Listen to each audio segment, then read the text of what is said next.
And welcome to another special edition of Biddle Europe. I think that was the first time everybody was quiet. That's Excellent. awesome. For Saturday, June 8th. How is everybody doing? We're doing really well, thank you. Doing good. Doing great, Rocco. Wonderful. Awesome. Lovely to see you all. Rocco, Chat, Zeb, Yay. Jill, everybody. Lovely to see you. Lovely to see you too, Eb. All right. Can I get a confirmation from chat saying everything sounds good, everything is good, video-wise? And then we will move on. Because Well, I just restored the sound and I could hear EB greeting everybody, so I think it's okay. All right. Yeah. And last week, like I said, I was telling these guys earlier that last week I was a lot louder than everybody else, which didn't sound too good to me. So if that's the case, please let me know. Or if the sound's all good, let me know that too. All right. Ferran Os was the Biddle Challenge this week. And it's not a requirement to be on Biddle to do the challenge, and it's surely not a requirement of the Euro guys to do the challenge. But did anybody try it? Oh, I yes. think, yep. Yeah, I did. I'm on it right now. I did it. Awesome. All right, EB, let's start with you. What do you think of Ferran Os? Well, I'm hoping I've not made a huge gaff here because I'm actually on Ferran Os next. Yeah, that's fine. So Yeah. I'm hoping that is the one everybody's interested in. What do I think about Ferran Os? I absolutely love Ferran Os to bits. However, I cannot have a decent experience with the main operating system that Ferran does. I don't believe this is Ferran's fault. I always find the distro very sluggish.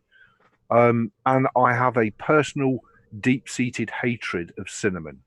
So it's nothing to do with Ferran. However, Ferran OS Next, what a revelation. Fabulous operating system. I have quite a few tin hat gripes about it, but it's what it is. It's an operating system in development. I think Ferran puts an awful lot of hard work into it, and all kudos to him for doing that. And I think the fact that he's built it and based it on Kubuntu was an absolute masterstroke. I really, really do. Because I think Kubuntu 18.04 is one of the best Kubuntu releases ever. I think KDE absolutely flies on it. And I've done a full install onto my main PC. I've installed all the NVIDIA drivers, absolute breeze. I've installed my games, my OBS, absolutely fabulous. And on top of that, you get all the lovely little extras and bits and pieces that Ferran likes to include free of charge. Very reliable. Everything works out of the box. No issues whatsoever. Sweet install, sweet run. Great. So that's good. That's blowing the sunshine right up the backside for Ferran. What's bad? Okay, first of all, no, here we go. why on earth Ferran insists in releasing an OS with a pure white theme and background is beyond me, because I have to get the Ray-Bans out just to de-theme it. Absolutely twist my melon, it really does. Number two, why he insists on putting a balloon wallpaper on when he's got the most awesome wallpaper ever made that I'm using right now, which is the black leatherette one with the blue insert Yes. on it. Absolutely Brilliant. stunning. If it ain't broke, don't fix it. There's a couple of other schoolboy errors with it. Out of the box with the KDE, how can you have shortcuts on the menu to every possible app except your most used one, the terminal? So Ferran, you might want to stick a shortcut to the terminal on there, because otherwise you've got to grope around menus for it or do a search bit. My only other gripe with it, which is a personal thing, which a lot of you may disagree with, is I would love to see out of the box from the welcome screen. First of all, install your updates, which it does, fabulous. Second, install your drivers, perfect. Third, I would love to see choose your browser. Because out of the box, Ferran includes Vivaldi, and via his browser choice little utility app, you've got just about every browser ever made, and I'm actually running all of this on Ferran's OS via Falcon, which is a lovely little cute web browser. So I would prefer to have that as a user's choice. Install your updates, install your drivers, right? What browser do you want to use? Bang, you're done, off you go. But that's just my personal opinion. You may disagree. Other than that, I think the only big massive issue that Ferran has got now is, does he continue with his main distro built and based on Linux Mint with the Cinnamon interface, or does he focus on the KDE one? My only concern for Ferran, as he is, if you like, a one-man band, the more different distros he does and releases, the more watered down his developing efforts become.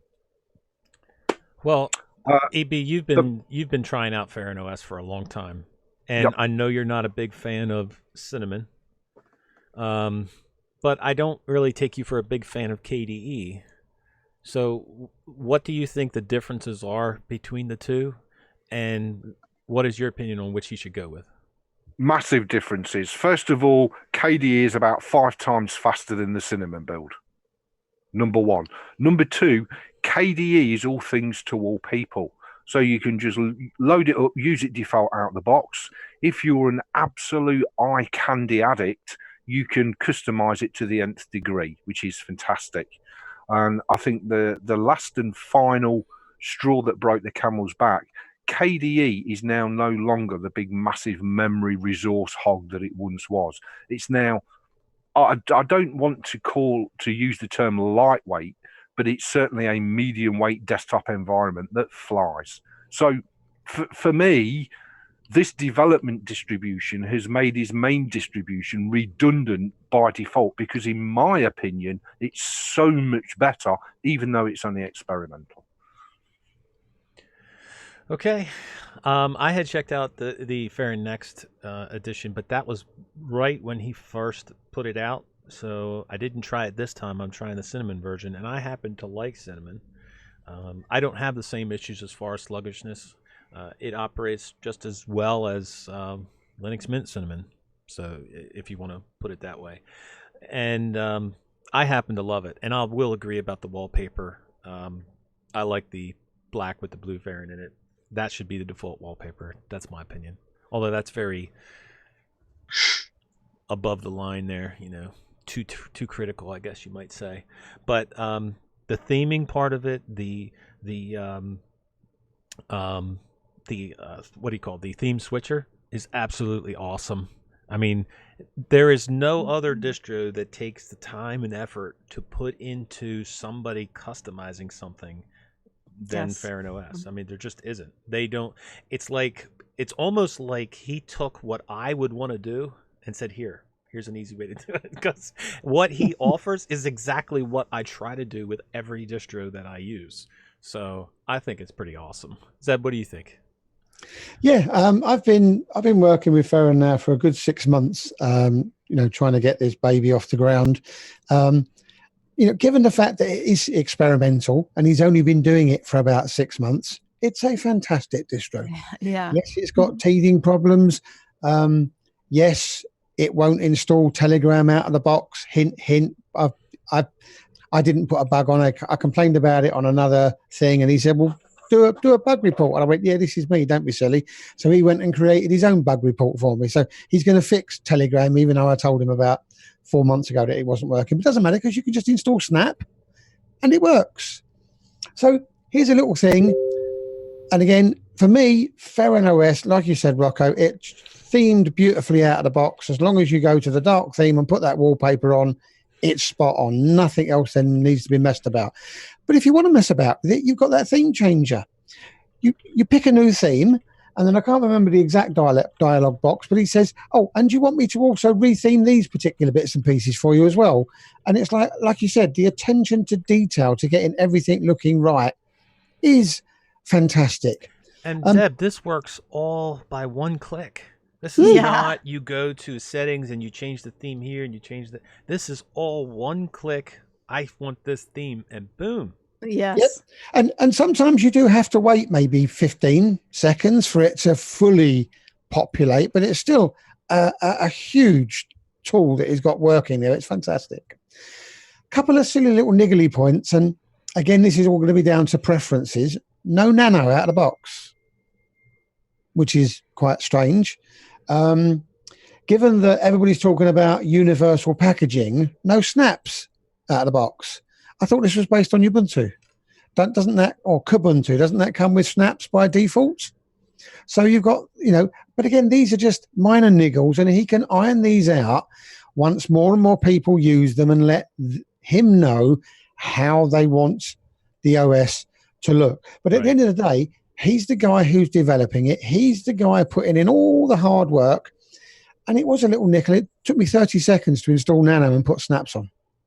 So is it really something worth picking over?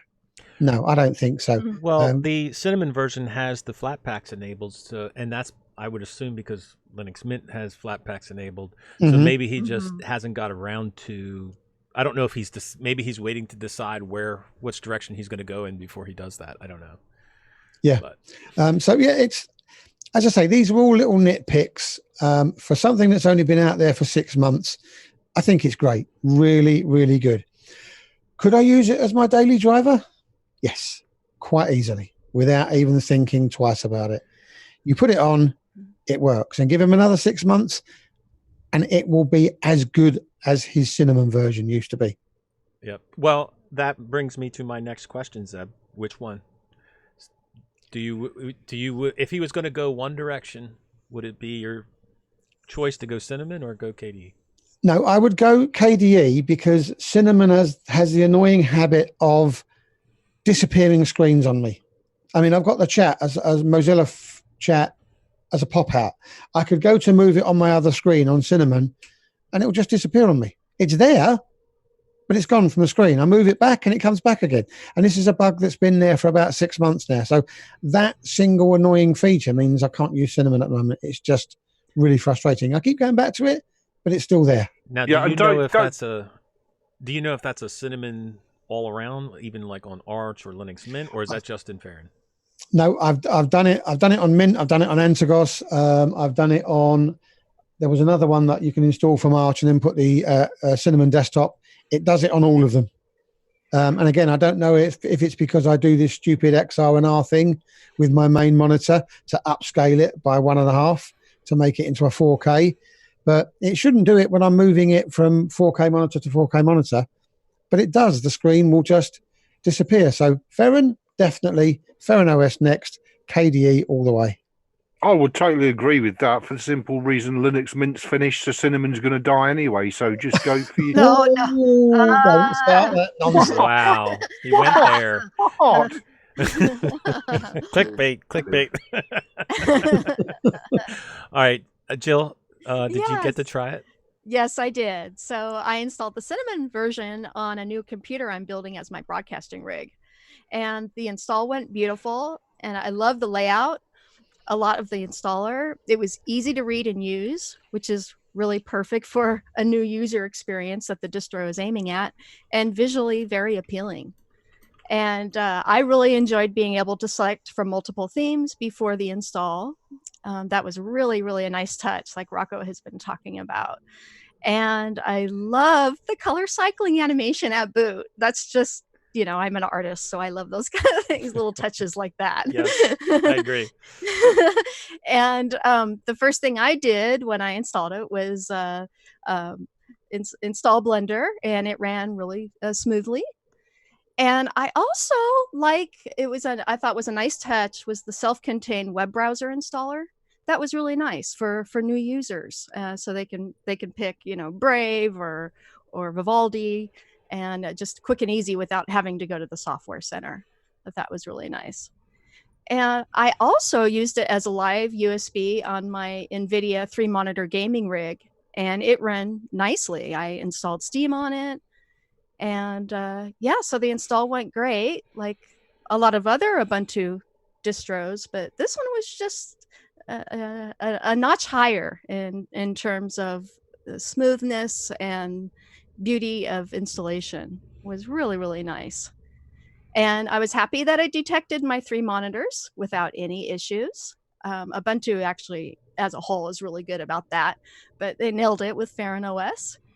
And the only negative I could give is that the theme changer does have some issues with crashing after you've installed the distro. even after the several minutes for the theme to refresh Cinnamon. And I would notice that the theme app would actually crash. But that was, a quick X kill. But I know the developer is working on this because he even states there might be issues with the theming as it refreshes. So that's a thing. But otherwise, beautiful. Very nice. Mm-hmm. And it's actually, you've actually reminded me, Jill, when you talked about the install process. I think this is the first OS I've ever come across that because normally they say, would you like to try it live or would you like to install it? Yeah. Well, Ferran Os says, and would you like to try it live with no mode set? Yeah. Yes. That's a good thing. Because this little beast won't load up anything because it's got the 2080 graphics drivers. And unless you've got like the 5 kernel installed, it goes, no, I'm not going to display. So to have just a click of a button and not have to edit the line and go in and put no mode set, I thought was great. Great Beautiful. touch. Yes. So, Jill, you were trying the Cinnamon version. Correct. Yeah. Would you try the KDE, or are you not a KDE fan? No, I would. I honestly, I like all the different desktop managers. And in fact, kind of my first thing when I install distros, I install Flexbox or Window Maker. Those are my go-to, or XFCE. So I don't usually even use the default desktop that come with the distros. Right. But for testing, for the challenge here and my shows, I always, of course, run it with the default. But I like Cinnamon. I've always actually been a fan of Cinnamon. Me too. Me too. Zeb, you are muted, sir. Yeah, that's not clever, is it? I was typing and I didn't want the keyboard to come over the top of the mic. So, Aris, if you're there, have you tried Ferran Os in any form? Yes, I started by using Ferran Next, and unfortunately, it crashed on me halfway through the install, so I wasn't able to actually test it. I tried the other Ferran, the Cinnamon one, and I had an issue when I was online, and it was trying to pull a module at the beginning of the installer. It took like more than 5 minutes just by starting the installer without doing anything. And I rebooted, and then I tried it with being offline because I'm not sure if it was trying to pull something that it wasn't available. And I installed it, and everything seems good. I didn't get to try it very much. I did like the folder icons. I thought they were very pretty. The wallpapers are some of the prettiest wallpapers, I think, for any OS I've seen. And I wish I could say more, but that's about it. Okay. It would be interesting for Ferran, I'm sure, to know how and why the installer crashed. And I'm quite sure that Ferran will be able to tell you the command to run in a terminal just to see if you could repeat it, because the more help we can give these guys with why an installer is crashing, the better. The only thing I remember is that it says something about auto mirror, some kind of error with auto mirror, and then it crashed. I did have a crash the first time that I went to install Ferran. But that had to do with me asking it to partition the hard drives. And I've noticed a lot lately in the installers that if you don't format them beforehand with gparted, they tend to fail. And I don't know if that's across the board with every distro or with every installer, but I've noticed it a lot more lately that's been happening. So that did happen once for me with Ferran. I then went in and with gparted, partitioned them, and then it worked fine. With Calamari, was that? Say again, Silent. Was that with Calamari? For Aris, it would have been on the first one because he was trying the Ferran Next. I don't know which installer. I guess that's Calamari's. I'm not sure. Yeah. If it's Calamari, there's a problem with KPM Core, which is the backend that Calamari utilizes, which is part of the KDE partition manager. It's the core engine that drives that. And there's a few issues with that at the moment. Got you. Cool. All right, Aris. Well, thanks very much indeed. Peter, you're back. Welcome. I'm back. Yeah, good. Good to see you again. So I did try Ferran last week. I was on beta last week. So were you? Yeah. It was a week before I wasn't. So because I was there for last week, and I did try. I tried to install Ferran OS. By the way, I didn't realize there was a KDE version, so I didn't know about Ferran Next at all.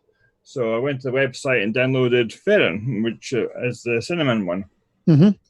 And I tried to install it on my Dell Optiplex 755 on one of the partitions, and twice it failed. I would pick the partition, it would start the motion, it would say formatting the partition, and then crash. Mm-hmm. So it happened twice. And I was talking to Steve this morning in a 3-hour little go-to this morning on his video channel. And he mentioned he had a similar problem. He ended up having to drop out, run gparted, and format the partition himself before it was installed. I didn't do that. Huh? Mm-hmm. So by trying a partition, it wouldn't work by default. Huh? Right, yeah. And, I did have an issue trying last week to install it on my laptop, my Alienware 15X, but it crashed on install. But I tried it again last night, and it installed fine. So I'm not sure what was wrong. But it installed fine. I gave it the whole drive. It worked fine this time. The NVIDIA driver worked great. Maybe I had a problem last week with Ubuntu. Mm-hmm. But the 390 driver installed fine on Ferran Cinnamon. My Wi-Fi card updated to the official proprietary driver, no problem. I've tried out some of the theming. I'm quite impressed.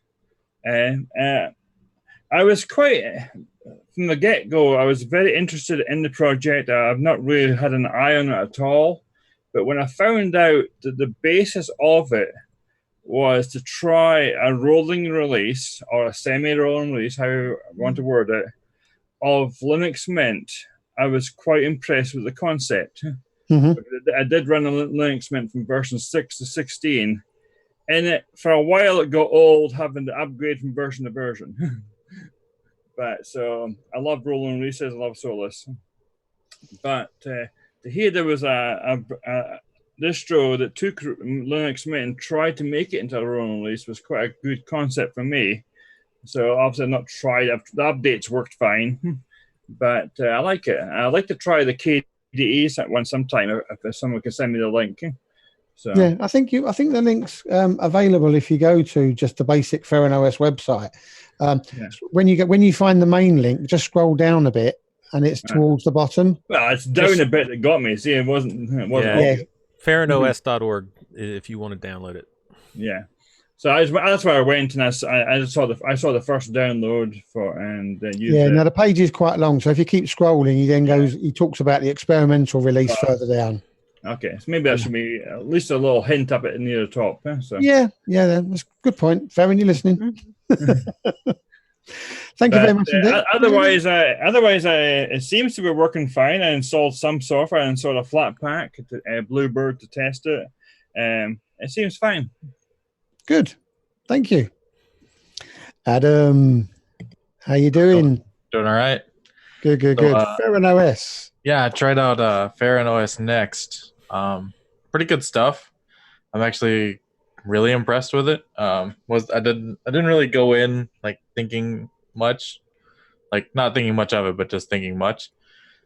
And I was very impressed with how well it ran. I ran it in a VMware virtual machine, and the performance is great on KDE. The installer problems you guys are having, I don't know if you're like doing some custom partitioning or something.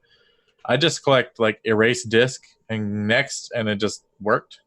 I don't know. That's what I did. I did erase disk, and it didn't. Oh, okay. Yeah, I didn't have any the installer crashes or anything. So, but it worked really well. I know EB said about his light theme being kind of out there, but I actually like light themes, so I thought it was really good looking. I did try the dark one, and I think it looks slightly better, but I don't think the light one was worse. Like it was bad, But yeah, I think it was a great distro. I installed some Flatpaks.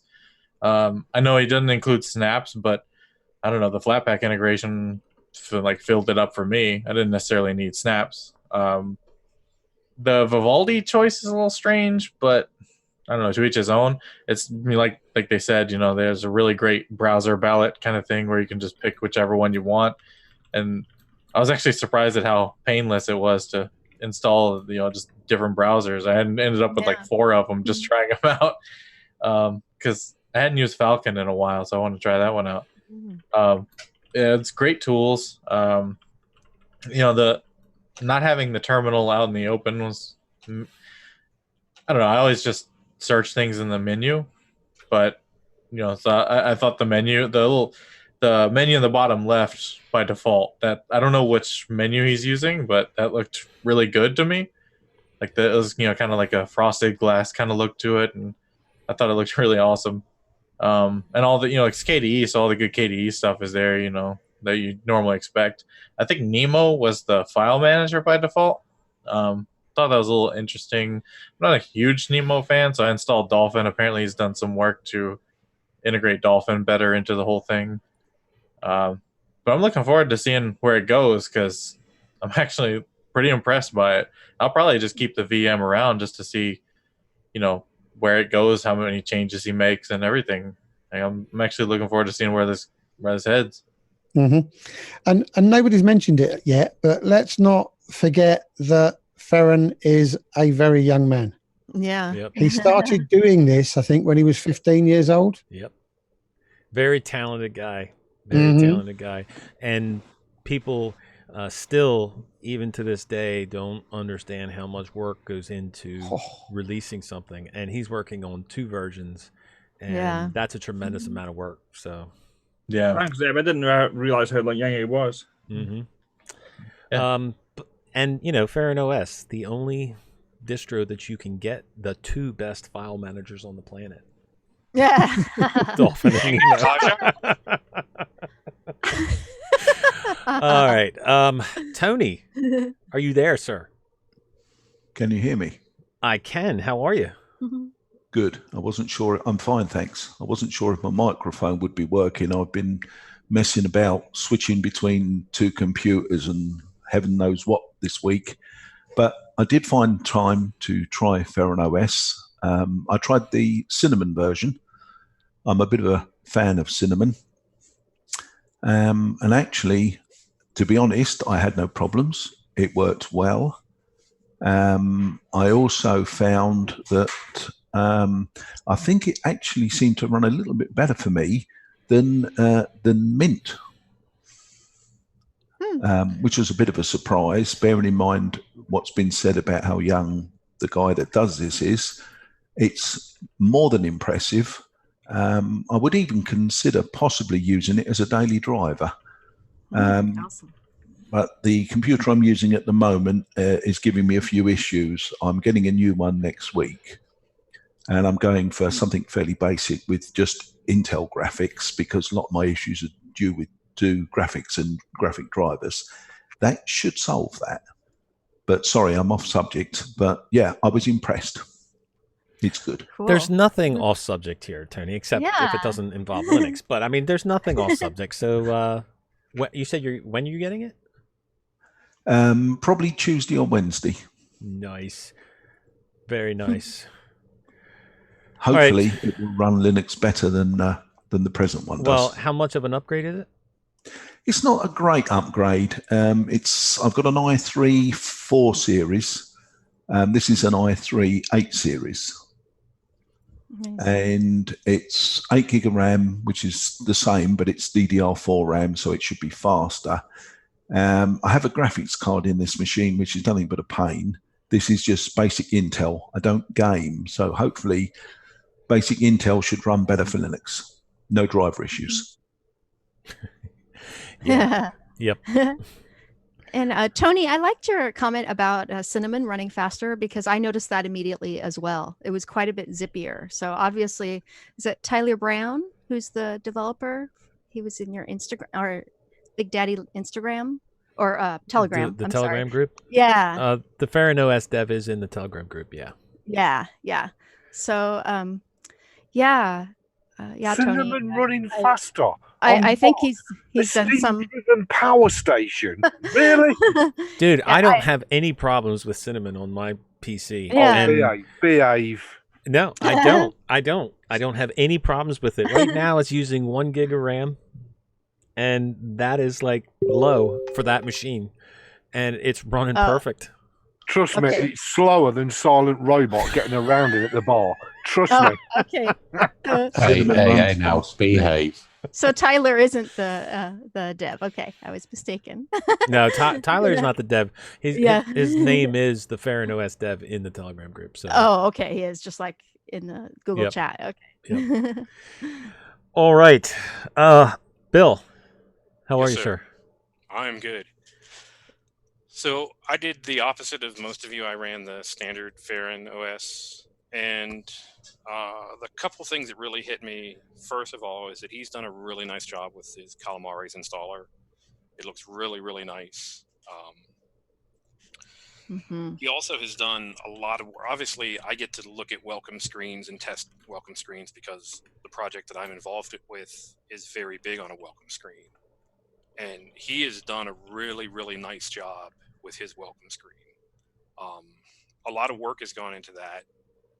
There are a few little, I don't know, niggles that I'll see. Basically, this is running Mint. One of the funny things is you choose your time zone, and in the taskbar, you get a weather app, and the weather app defaults to Great Britain, which isn't a big deal, but it's something to think of, if I could just configure that to go with the time zone that I'm configuring, maybe I have that set up since that's a default feature. The theming out of the box, he's made it really, really nice, especially if you like balloons. One of the things that I did find as I went in and played a little bit is there are some, for whatever reason, trying to install some default Cinnamon themes causes some issues. And then obviously, since it's Cinnamon, it takes the whole screen down. He's using, I think it's Sin Start menu, and it looks really nice. One of the problems I found in Linux Mint, if you make any config changes to that and go in and make some changes, it crashes that menu. Oh. And it doesn't do it on his. So, you reached out. I mean, you mentioned that he's a young kid that's doing this, and he's done a lot.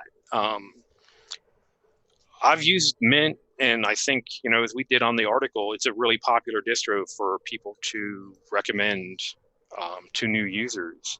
And he's done a lot with this. I know there's a bunch of KDE guys. I know Eric's on here, and Eric, he could probably express the differences between Kubuntu. And I know, Rocco, you're a big KDE guy. So, but looking at it on the Mint side, he's taken Mint is a good distro. It gets a lot of, in the community, some people don't like it, but some people don't like a lot of things. And he's made some really, really nice adjustments to it. And one of the things that I was, you're mentioning a one-man shop throwing in, just like Silent is now, XFCE, and now he's doing a KDE thing. That's a lot of work.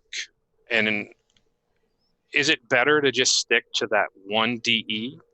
And that's a big whole question that we got in the community. And, not to bring up a point that we talked about before about the fragmentation and the compaction, but if he just sticks on one DE, I think he can do some really incredible things just based on looking what he's done in Ferran. I think that he was on the Cinnamon version just for a long time, and then something happened and it put the frighteners on him, and he thinks, oh, maybe I shouldn't be staying with this Mint Cinnamon, maybe I should be trying to use something else, and hopefully he'll be able to explain what it was in chat. But he just suddenly decided, no, I need to move away from Cinnamon and try and work with something else. Now, I don't know whether it was to do with GTK and Qt and other bits and pieces, but hopefully he'll explain why he suddenly decided to change over. Well, I think there is a possibility, though, since Linux Mint did drop KDE, that since he has this background, there's a chance that he could pick up that KDE version of Mint and continue that on. And that would be really interesting to see, because that's sort of what we want in the community. if you're going to get rid of something, let's have somebody else pick it up. And we saw that with, is it Antergos? Is that, I get the names confused. Yeah, with. correct. Now Yeah. you're having some of the community members pick up that with a name change, which I don't know if that's a good idea or not. But I mean, he's got, based on what we're seeing here, he is a really talented young man. Mm-hmm. Yes, he is. I totally agree. And like I said, these guys don't get it near enough the credit that they deserve for all the work they put into it. And to have two separate distros that are working well out of the box is a good start. I can tell you that. All right, Joe. What's up, Joe? Hello. I'm going to be your disappointment for today because I didn't get a chance to work on it. I actually, ironically, I had it in a VM just before the show started. I actually forgot you were on today, the early show, and I thought, oh, I haven't seen him in 2 weeks. Let me jump on and say hello. But I did put it in a VM. I put the cinnamon version because I am on mint cinnamon as my daily driver. The one thing it did state in there is that, VMs run 10 times slower. Well, it was actually atrocious on that particular machine. It was on my little workstation cube. So that's not a fair synopsis for this. But I was curious to compare cinnamon to cinnamon because this is what I'm on. And before EB blows a gasket, I do have peppermint on the other machine as my daily driver. So, but anyway, and same thing for Zeb. I know they're fans. But what little bit of look I had at it, I thought it was very polished looking. I did like the colors. I'm a dark theme guy. The balloons, I could take it or leave it. To me, I don't critique wallpapers that much because 99.999% of the time, not only myself, I'm sure everybody changes them anyway. Nobody probably leaves a default wallpaper on their desktop anyway. So I did, as you guys were talking, download the experimental, the KDE. I do want to look at it because of the speed that you mentioned on it and stuff. But I haven't been feeling well the last couple of weeks, so I really wanted to try it this week. So I am going to make it a point to put it on my test machine and take a look at it because I'm so curious. This is one of those distros that I've been very, very curious about for a long time. When I heard you guys were going to do it this week, I really wanted to give it a fair shot. And I was hoping to maybe get it on even for a few hours before tonight's show if I can get on. So I'm not offering any kind of a real critique here in fairness to him. So, but if nothing else, I wanted to get a shot of my biddle medicine here to pick me up a little bit. So Good. Glad we can help, Joe. And maybe you can have a look at it at some other time because it is a really, really good OS. Okay, Silent. Have you had a look at your KDE competition? I did a little while ago, but I haven't tried the latest version, so I'll defer any comments at this point. But in terms of whether he should do both DEs, I don't see why not. But if there was a preference for me, I would be saying Ferran Os next is the future, as the way to go. Plasma is simply... each iteration of Plasma, it just gets better, it gets lighter, less resource hungry, and it's blazingly fast. So Silent, let me ask you a question in that. A lot of the draw to Ferran Os is the theme changing and everything. Does it make it easier or harder to do his customization, one-click customization in Plasma or Cinnamon? I think you can achieve the same result in both. Okay. Really, I don't see why it would be a problem in Plasma as well. You see, my only concern is I think both Ferran Os and Ferran Os Next is on the verge of becoming very, very special. My only worry is, as I've already stated, I think the more, avenues that Ferran goes down, the more watered down his focus becomes. I think if he, and this is just purely my opinion, nothing more, I think if he focused on Ferran Next, it would go from a really good distro to something very special. I really do. EB, one of the things that you just said is one of the kind of worries I get for the smaller, because I see what a team that can do, and as this gets more popular, more people see about it and hear about it, you're going to get more users, and that's going to generate more bug reports. That's going to generate more people finding little small issues, and that can take up so much of your time as a developer or a team. And just like the one thing, I know that he's in our channel and he talks about it, but if this is a great opportunity for someone who really likes this to reach out to the Ferran Os dev and say, let me come on and join your team, because he's going to need help. He's going to need help squashing bugs, a forum perhaps. And so this is, we're talking about how do we get involved in the community. Right now, here is a big shining light that is open to someone to come in and help him if he's willing to, if he wants something like that. It is, Bill, but and that's a great shout. And I am always so scared of using one-man band distros because they're here today, gone tomorrow. Look at Shelly OS. Lovely distro. Here today, gone the next day. Such a shame. However, why do I think Ferran OS is different? Because as Zeb's already said, Ferran started this at a very young age. And I could be wrong here, but I've got a sneaky feeling Ferran would love it if he could make a career out of this. And I think that's the difference. So I think Ferran's got business plans, not only for a Linux distro for everyone, but also for perhaps schools, colleges, communities, perhaps even business. And I think Ferran is of the younger generation that is so switched on, focused and driven. Anything is possible rather than, how am I going to do this? So I think if Ferran OS Next became special, took off, and there's 5 million people on the forums, I think Ferran would adapt to that because he's of that young, forward-looking age where he will learn where to get resources from and how to deploy them. And I think for me, that's the shining difference. All joking aside, because I do tend to rag Ferran a lot, that's the difference between something like Ferran OS and your typical one-man band distro. I really do.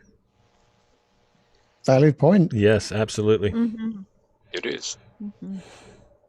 Okay, thank you, Silent. Eric, did you try Ferran OS? Hello, yes, I have, and I've been using it for quite a while now, actually, off and on. I wanted to call attention to something quickly. So Ferran mentioned in chat here that so this is him. Here's the decision I've already made so far: make Ferran OS Next Ferran OS proper. So just name it Ferran OS. Then make Ferran OS Classic, and keep Classic supported until 32-bit Ubuntu EOLs permanently. Oh, so that's his plan already. Yeah. Mm-hmm. And he did mention also that there was an article where he explained why he wanted to move away from Cinnamon and towards Plasma. I believe I did read that. I can't really recall a lot of detail. He said it's a lot of detail that's not worth trying to cover here. But I believe if you go to his website, there's a link to that blog post as well. I've been looking at Ferran for a while simply because, so we've had these discussions recently around, do smaller distributions have a place? I think there's complaints by people, and it's funny that we're talking about a distro that so heavily focuses on appearance and theme when people say, well, it's just a reskin. It's Ubuntu with a different layout or something like that. And there are certainly distributions like that are not, that don't have a lot of depth to them. But I think what Ferran's done and has been doing, and that's why I've been following it so closely, is that he's taking the best tools from different distributions. Excuse me. So things like Mint, the Mint Updater, the Mint Software Center. And interestingly enough, just because he's gone to look at Plasma and using Plasma, he's still using GTK applications as core system tools, which I don't think you see very often. If you're looking at a Kubuntu, a Neon, any Plasma specific desktop, usually they're going to gravitate towards all of the Qt tools. Yep. So I think that's really interesting that he's said, no, these are the tools I used in Cinnamon. I like them. They work, and I want to continue to use them, and they work perfectly fine in Plasma. And with Plasma's theming capabilities with GTK, they all look fine, right? So I think that's really interesting. So Nemo File Manager, another example. excuse me. So, Dolphin, obviously, I would prefer to use Dolphin, but Nemo's there, and it provides very solid capabilities. GNOME disks, which is an interesting choice, but GNOME disk is a really good application for looking at your partitions and disks. I mentioned the Mint software, which is he branded as Ferran Os store, which I think is awesome that it's branded that way. Yeah. So the idea that he's not limiting himself, right? And maybe this goes back to that idea of like, because he's younger and has a different spirit or adventurism, like it's not, oh, well, if I'm using Plasma, then I have to use all of the KDE tool set. I like Plasma. I like some of the, I like the desktop and the layout, but I'm going to try some different things.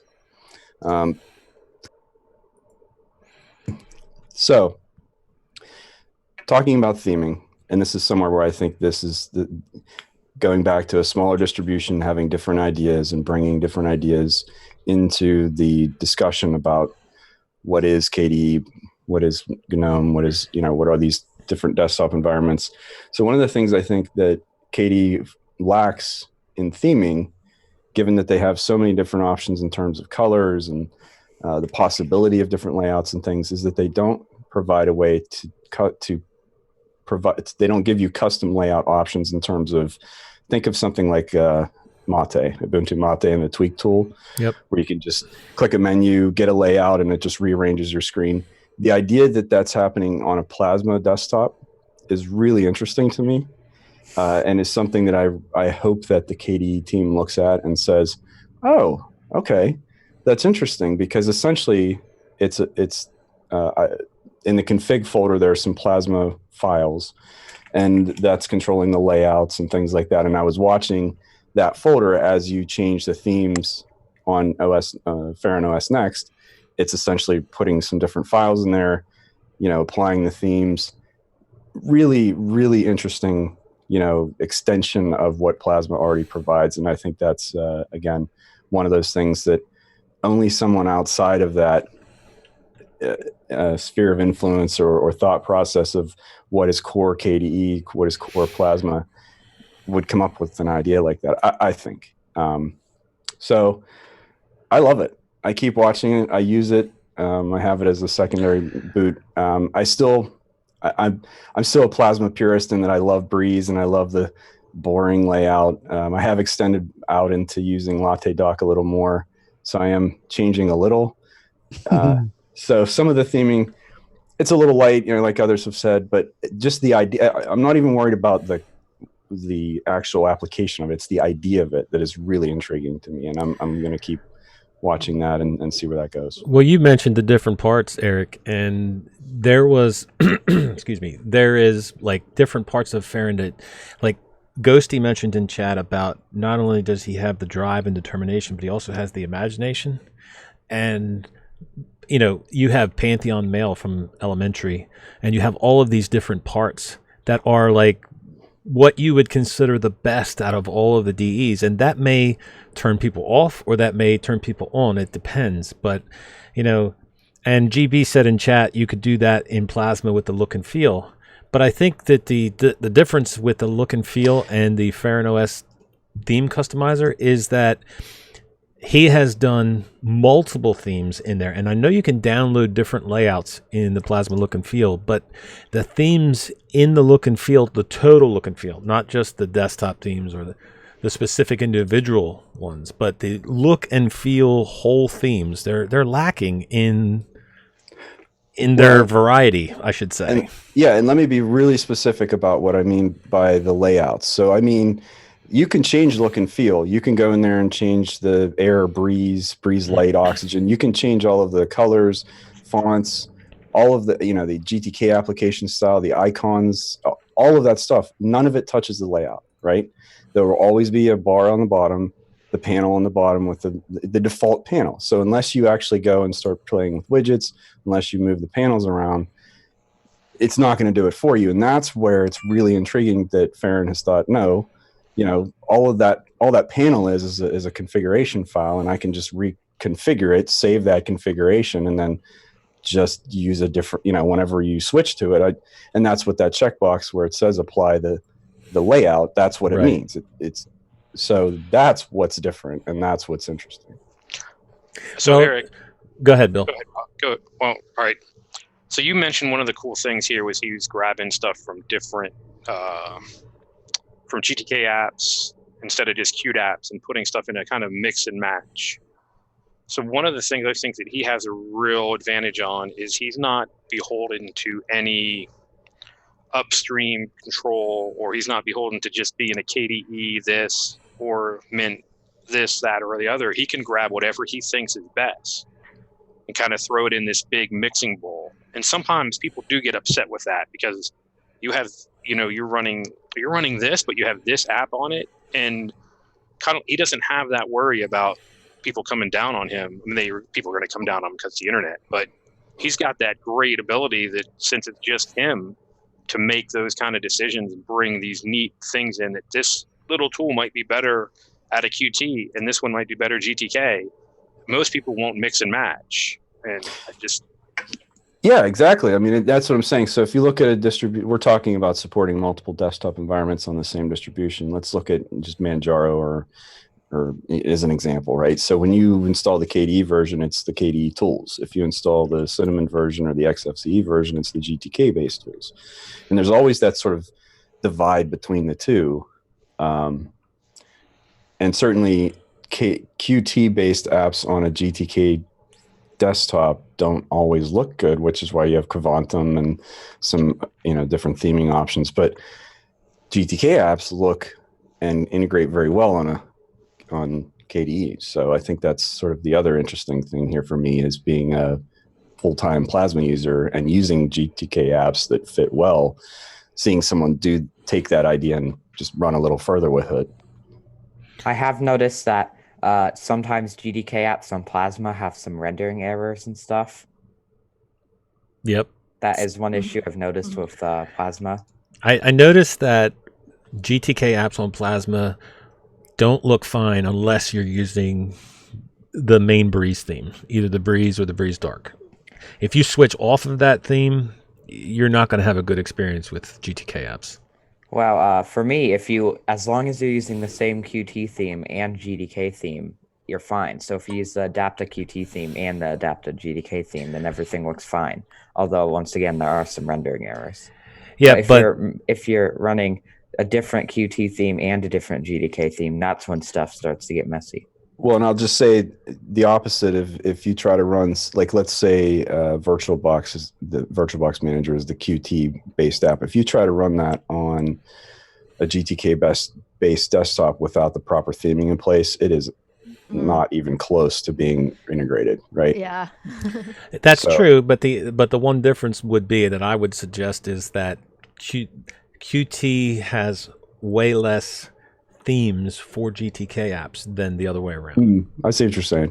And I don't know that, again, I'm boring, so I don't go out on KDE, look and see if there are other themes. I know if you go into the repository and look for GTK themes, you can get more than what's available by default in most KDE-based distributions. You actually install the themes by default within the theme tool in KDE, if I recall correctly. Like, JJ, you're a little low, brother. No problem. I got that. Anyway, just better? Yeah, go ahead. All right, so yeah, as I was saying, you can actually install the themes directly from the tool in KDE, and right now I'm sort of experimenting with a few things myself. I'm more or less on the adventure side today. I'm also running Wayland, so that's how dangerous I am.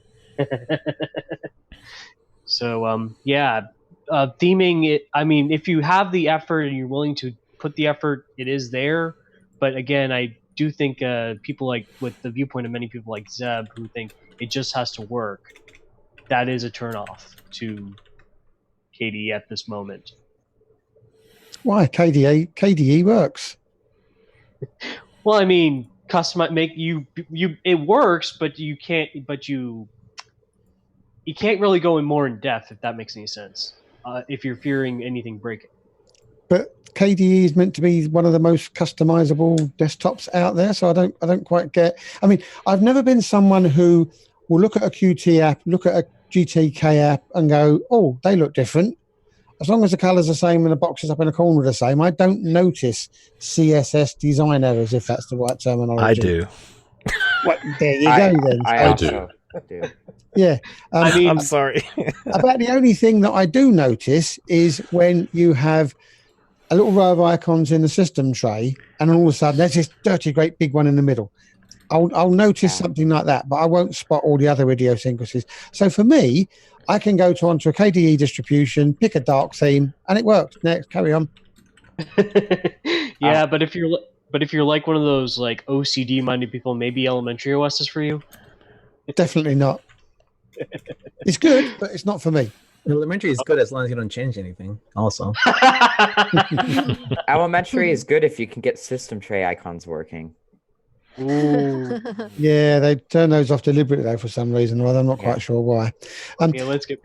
Anyway, if we can try and get back on track, because I think we've slipped off slightly, and I think we missed out Matt on Ferran Os. Unfortunately, I did not get to try it. Oh, next.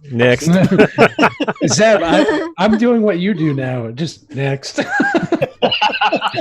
Yeah. No, I'm actually downloading the Ferran Os ISO now, so I'm gonna try to give it a try before. It's a little late, don't you think, Matt? Seeing as how we're here. Yeah, but I know That's what extreme hopping. Yeah, this is right up your alley. Live hopping. It's an unknown. Well, it's not unknown because it's quite known now. But there's this guy out there doing this distro, doing his own thing. I would have thought you'd have enjoyed that, and especially seeing if it works on your obscure hardware. Okay, like if you call a Ryzen laptop a completely obscure hardware, and then I give up at this point. No, hang on. That's new? Where's your big beast that's like a stupid dimension or whatever? Let's restate that. Where's everything else you use, Matt? Yeah, you mean the thing that's over in the corner over there? Exactly, yeah. Wait, I can't see. There's a bright light in my eyes. Is that shining off or something? Yeah, I was going to say. So it's called all those obscure distros that I do. I ended up like EB and pulled out all my hair. Yeah. But I mean, the reason Rocco is being blinded is because he's got the white theme on Ferran OS. No, because as soon as I install any distro that has anything remotely related to a white theme, that gets changed first thing. You know, you are just all Mac lovers, and you're just being sheeple following Mac with their dark OS. Dark theme. We'll get back to that after the distro chat. Pizza. Fake news. I never tried Ferran OS, but I just want to comment on light themes. They do suck. My eyes are blind right now because I'm installing iOS 13 and it's making me go blind. Oh my gosh. Loading screen is. All right. Yeah. Okay. So, and have you tried Ferran before or? Yes, I have. I actually tried Ferran OS Next on I think it was the second day after it was out, and at that time there weren't that many features added, and it was extremely buggy. But I thought it had potential. It's just at that time it wasn't very good, in my opinion. Yeah, betas can be like that, or even alphas in that case. Yeah. Yep. Yeah, I am installing the iOS 13 developer beta, and it's supposed to be like really buggy, so have fun with that. Yeah. All right, JJ, did you get to try Ferran OS? Unfortunately, no, Rocco. I've been busy on my Ubuntu Extreme Distro Hop. Funnily enough, I've been busy for the past couple of weeks. That's why I haven't been able to join the Biddle live editions, but I was doing like all my Ubuntu choice, going through all the Ubuntu choices on my own, and right now I'm back on Kubuntu, and like I mentioned before, I'm going into murky waters running Wayland right now, so... Ooh. Is that even a thing? Yes, you can actually install like a package that actually turns on the Wayland session, and you can go into the Wayland session and test it from there. And so far, I bet you're using Intel or AMD. Right now, I'm only using Intel, so I should be fine. Mm-hmm. But I mean, although I'm just trying to make sure if there are any bugs, because Xorg is so old and I want to move on. Really want to see the replacement for Xorg do well as much as possible, since there are so many. From what I've heard, Xort has so many vulnerabilities compared to what Wayland has. So Come and ask me in 2030 what I think. Well, the thing is with the thing is with that yes, you want to definitely see new technology come into place, but until that new technology is perfected all the way around for everyone, that's not going to happen. So, well, I mean, but there, it's a chicken and egg problem, you see. But like, yes, but it's not something we can fix, is what I'm saying. So we can want it and we can hope it, but we can't do anything to change that. JJ, do you know the answer to that? What came first, the chicken or the egg? Oh, here we go. Hang on, PG. Remember? Yeah, no. Do you? I know the genuine answer to that. What is it? Does anybody else? It's the chicken. No, absolutely not. What came first, the chicken or the egg? The egg. It just wasn't a chicken that laid it. There you go. You see, back of the net, PG. Sorry, carry on, JJ. Yeah, I'm just like I'm like, it's also similar like with your what we mentioned with regards to this stuff. I mean, we've been having a lot of experience. You guys have been a lot of experience testing out just different distros, and yeah, I've always liked this group with regards to that and getting their perspective on various items and stuff, and also going to you guys for support whenever I need it. So really do appreciate it. Awesome. All right, so we tried Ferran Os this week, and I think for the most part, everybody liked it. You know, there are certain issues, and there always will be certain issues with every distro, but for the most part, it was a big hit. Let me get a show of hands. Who would suggest Ferran to go with KDE or go with Ferran next? Ferran next. I would say yes, because I don't have a hand. All right. And who would for him to stay with Ferran Os Classic, if you want to call it that? I think he should develop two, like both, so people have the option, although that is a lot of work for one person. I agree, Pizza, that if the perfect scenario was for him to have it, I would say that two would be awesome, because it perfectly fits whatever you're looking for, whichever need you have or whichever something you like. I think Cinnamon is a perfect choice for GTK, and I think KDE is a perfect choice for QT, and that would be awesome, but that would be up to him and whether or not he can do that or not on a long-term basis.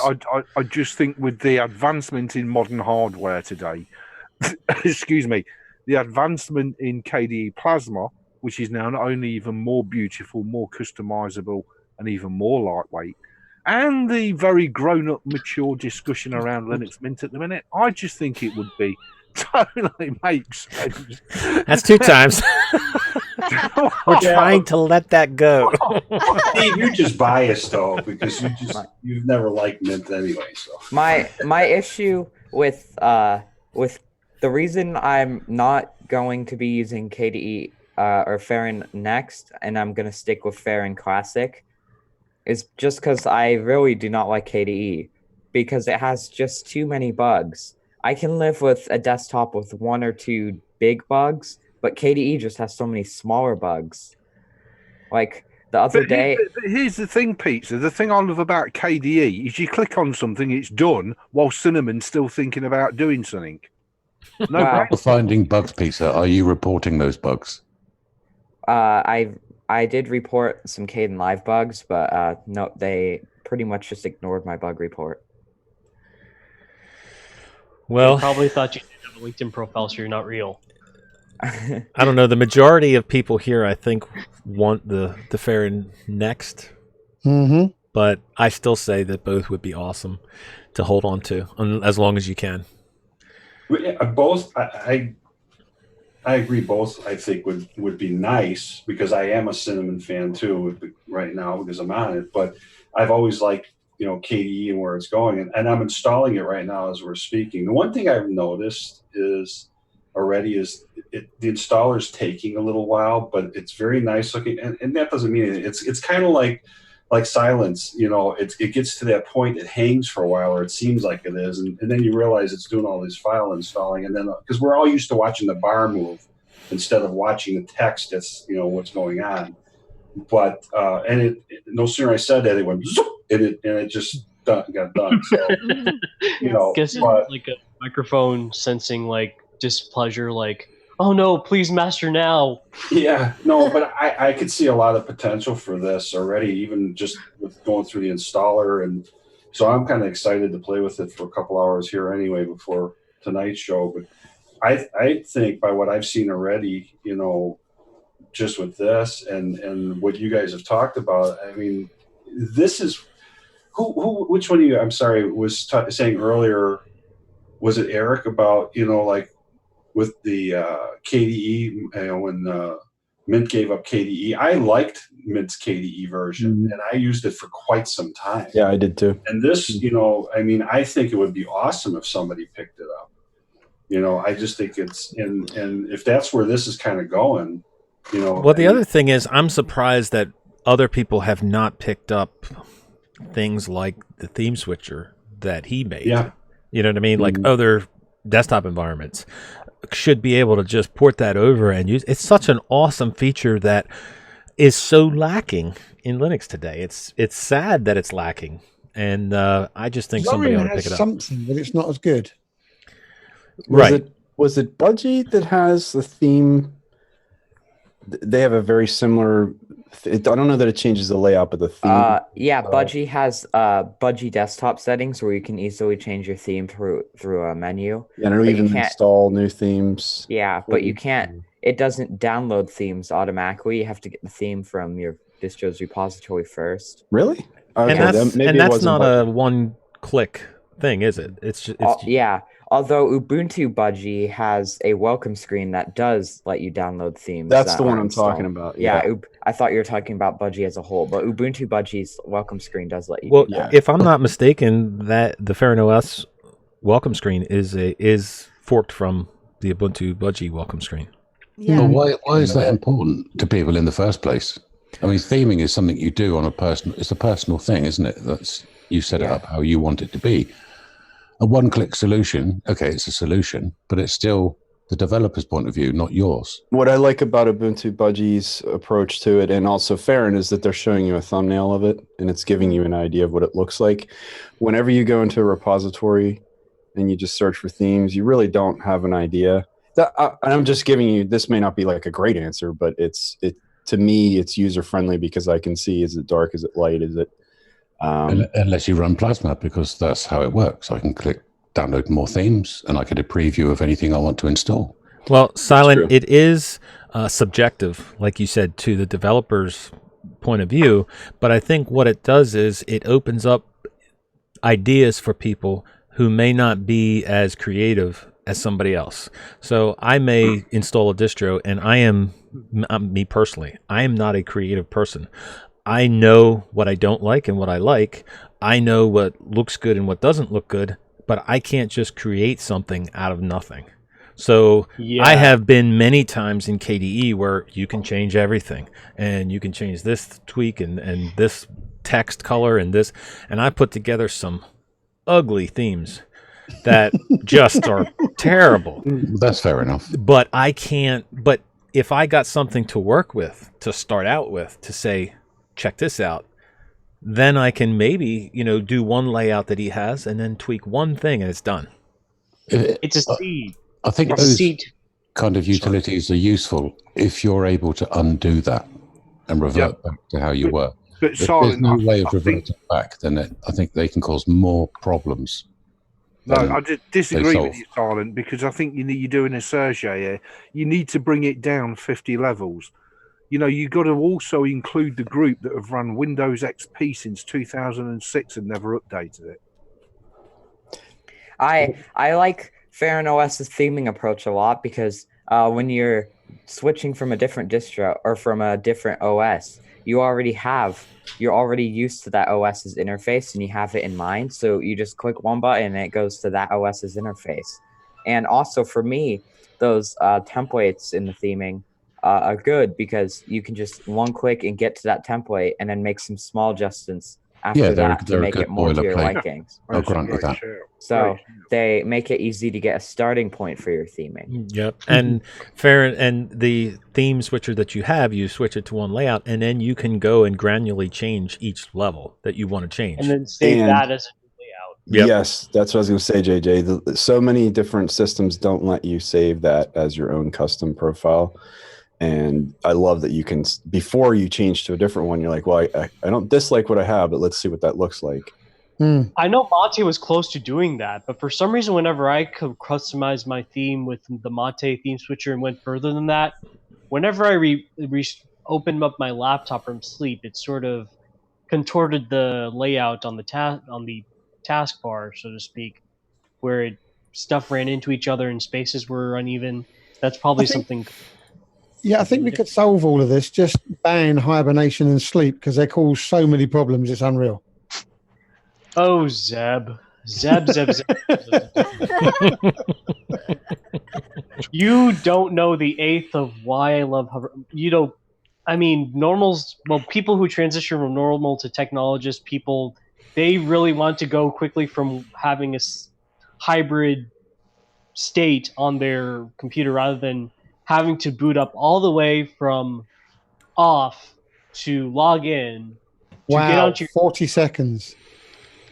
Oh, that's what the Nest. Oh, you're just assuming that everybody has an SSD, don't you? Yeah.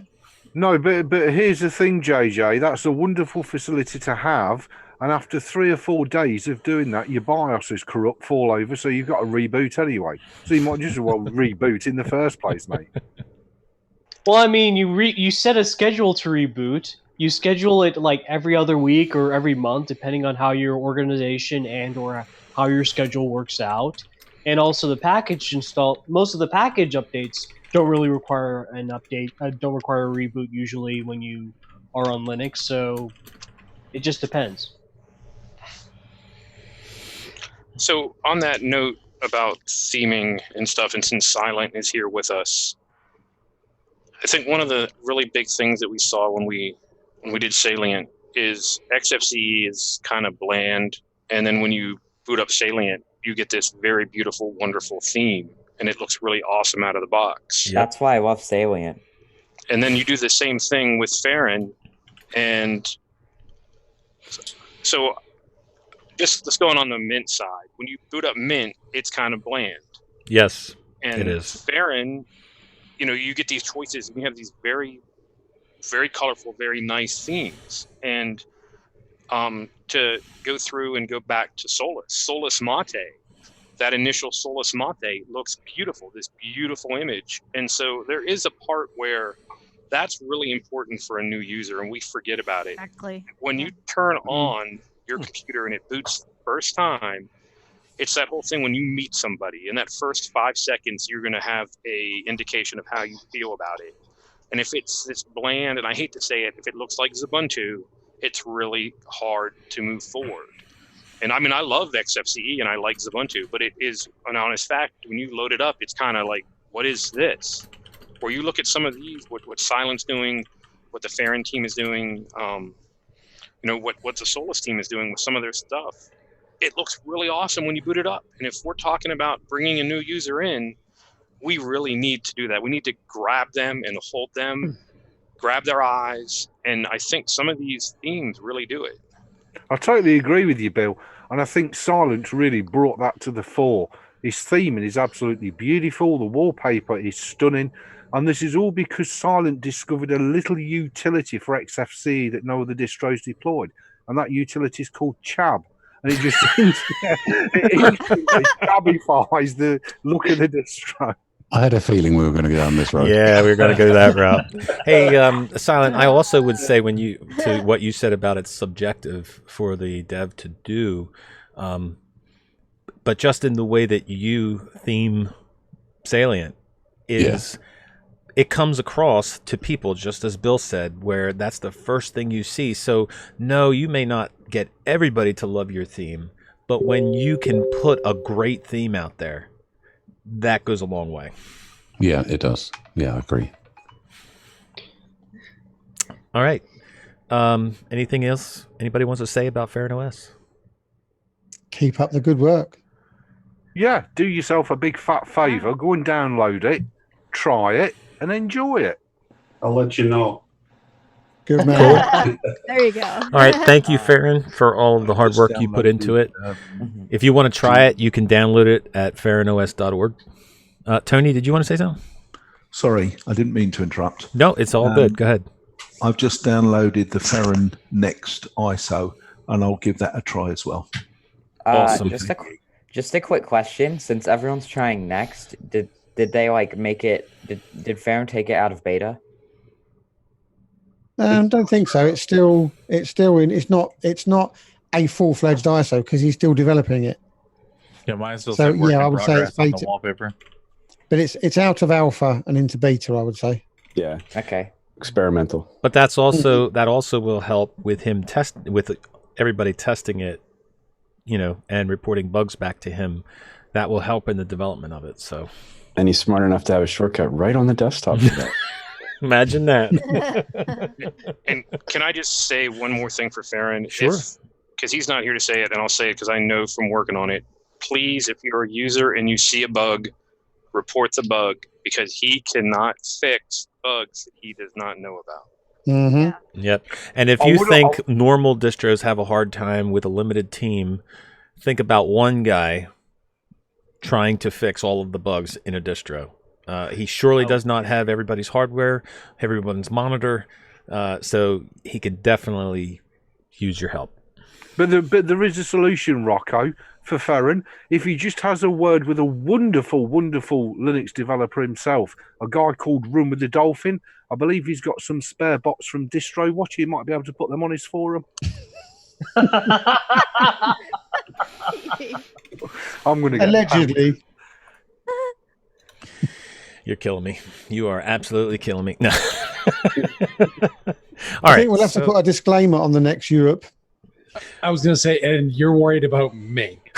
let me go back to what we were talking about, or what somebody who brought it. I don't forget who brought up the dark themes. But recently, Apple came out with their announcement of the dark theme on their OS. And yes, it's amazing. Instantly, you see all of these articles out on the internet that talk about, like one specifically I read this week that talked about how, he went into huge depth to show you that dark themes are worse on your eyes. They're worse for your productivity. They're this and they're that. And everybody that likes a dark theme is part of the sheeple that is following Apple. What do you guys think about this? No. I would like to point out. I would like to point out the fact that Linux came out with dark themes first, not the fake news that Apple reinvented it. Exactly. Well, I don't really want to discuss Apple per se, but I want to discuss the idea that as soon as, we've had dark themes. Linux has had dark themes, and then a major OS comes out with a dark theme, and everybody's flipping out because it's the greatest thing, and it's terrible. Slice spread. I'm just gonna. Mimicry is the greatest form of flattery, so thanks, Apple. Right? Yes. It's convergence all over again. Apple's going to do it, so it's going to be wonderful. When Ubuntu did it, it wasn't, and it's just that same mentality. Mm-hmm. Yeah, but I think it also comes down to the fact that when Ubuntu did it, 0.0000001% of the planet knew about it. When Apple does it, man, quite a nice large slice of the tech pie on the planet knows about it. That's the Well, also, don't forget Google. Don't forget Google. They have some market share. That's and they actually did before Apple. So, let's just say that, like Pizza's showing there, my mother-in-law has an iPad. She would never go out and search out a dark theme, but maybe if it announced it to her and said, "Hey, try it out," and she tried it, maybe she loved it. Oh yeah, the first and they thing. make it that easy, right? And that's why I think, yes, it's silly that it's a feature, that it's something new because it's been around forever. Think about the idea that computers with original monitors, it was all dark theme. It was light text. Yeah. dark and green. I mean, there was no such. That was actually the point the guy was trying to make, that everything was that way. And then when Microsoft came out with this white background with dark text, it was the greatest thing because it actually did something that you would see on paper, regular actual paper.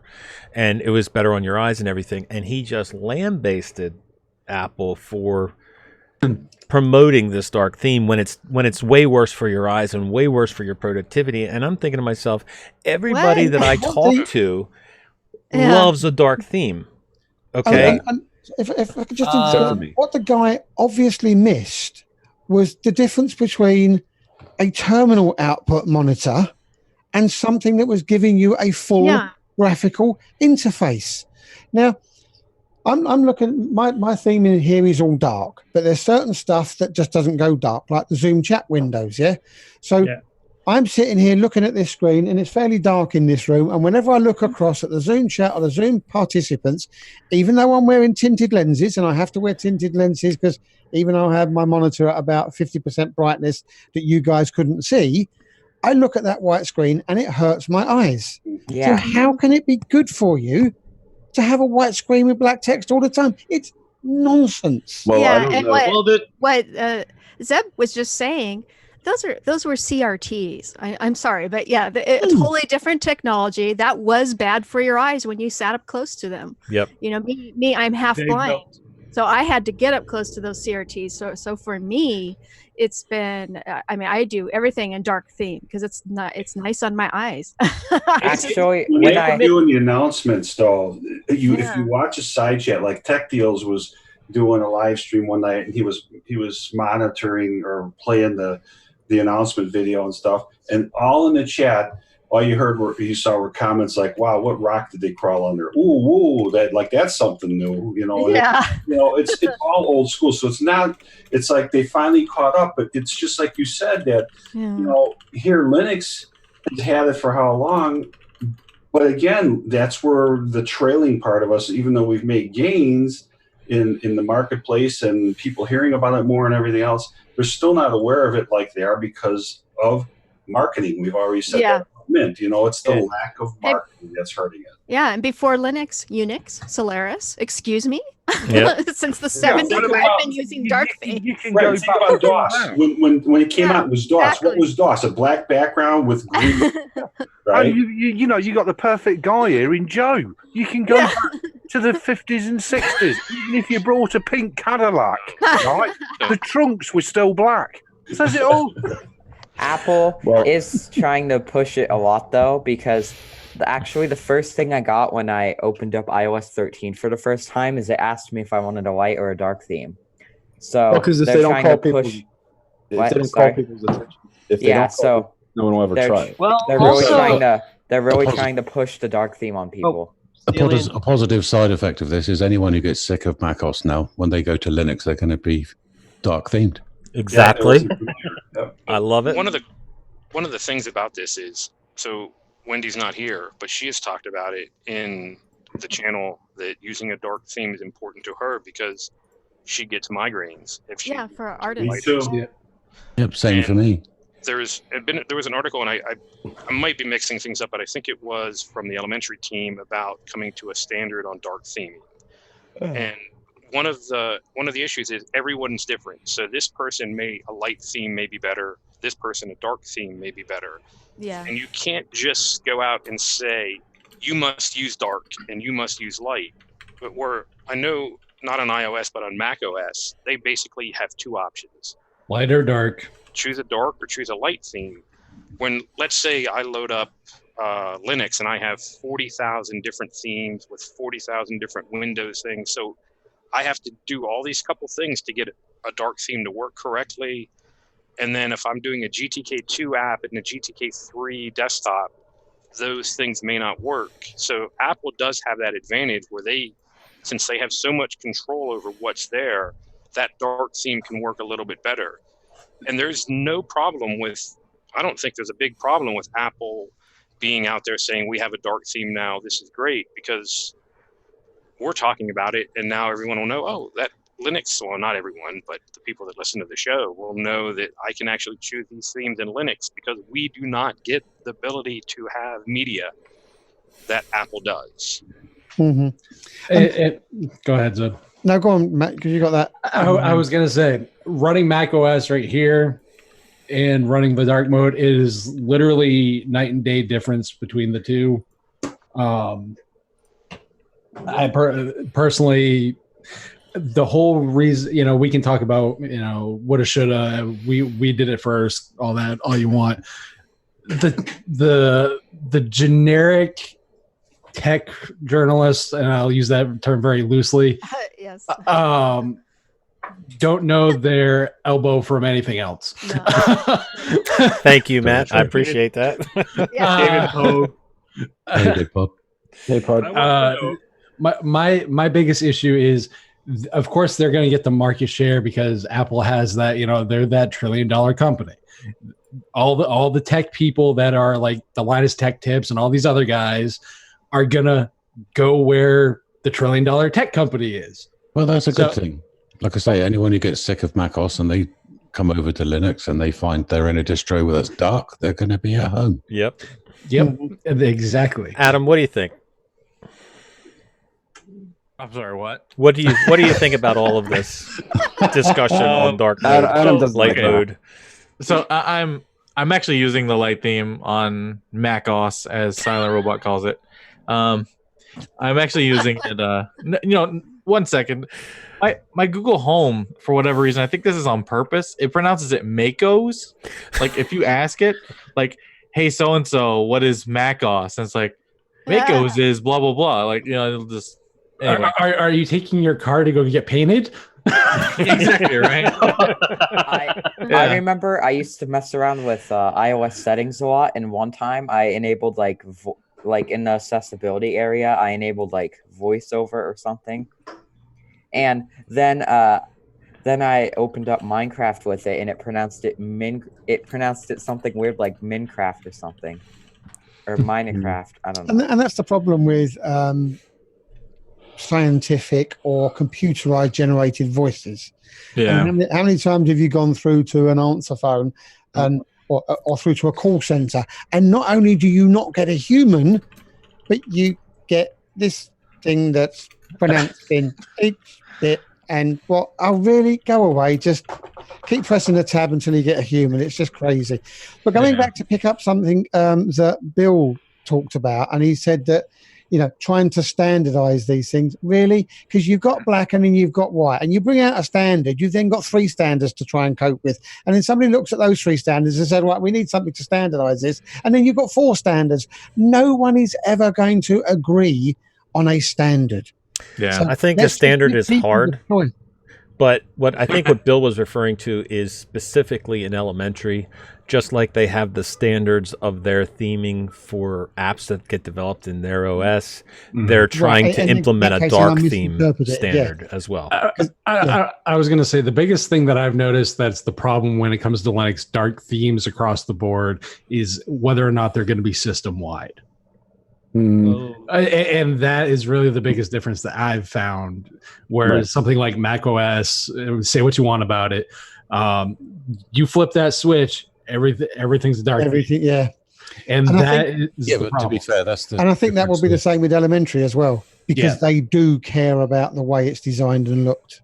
But we have different bases that different applications are compiled on. We've got Qt, we've got GTK, so we do have solutions that we have Kavunta, we have Qt5 CTL to help with theming across the board so that you can get a consistent look. Yeah. So okay, what I was saying earlier was I'm actually using the light theme on Mac OS, and I prefer to use the dark theme when it's later in the evening because it helps with less blue light being shoved into my face, and I enable the night shift, kind of orange stuff or whatever. But I would prefer it if it was like a scheduled thing, like if it during certain hours use a light theme, during certain hours use a dark theme. I understand certain people have medical reasons why that would not work, but as far as like the theme standardization goes, like yeah, sure, it'd be nice, but it's not even that way on Mac OS, right? Like you load up an Electron app, it's gonna look however it wants to look. I can't get like a dark mode on Slack. I can't get the light mode on Discord is the ugliest thing you've ever seen, so no one runs that. But like there's reasons like this, you can standardize all you like, even on platforms that are closed gardens, but even then you're not going to get everything perfectly right.